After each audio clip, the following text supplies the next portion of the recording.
ir universitetas mūsų turi prieigą Science Direct duomenų bazės. Jeigu pasirinksim Scopus Abstracts, tai reiškia Scopus Abstracts įterps santraukas iš kitų publikacijų ar straipsnių, kurios yra patalpintos kitose duomenų bazėse, bet yra užregistruota per Scopus duomenų bazę ir galimai to straipsnio arba tos publikacijos atsidaryti negalėsi. Tai cituojant arba naudojant mokslinius išteklius, šaltinius, reiktų cituoti būtent tuos, kuriuos galima atidaryti. Ir tada galime pridėti pilną tekstį dokumentą mūsų būtent platformai. Kaip čia matome, yra galimybė atsidaryti pilną tekstį failą ir tada pasirinkus, pasižymėjus konkrečią vietą, galime žinoti, kad būtent ši vieta yra naudojama citatai.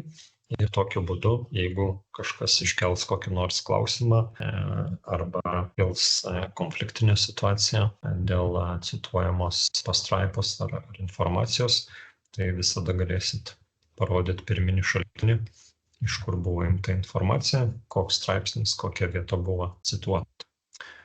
Nes jeigu laiko taupimo sumetimais naudosit dirbtinį intelektą ir jo paprašysit, kad jisai surinktų citatas, tai jisai gali tas citatas kai kuriais atvejais surinkti, pateikti, bet kuriuo atveju reikia suprasti, iš kur paimtas kontekstas ir informacija.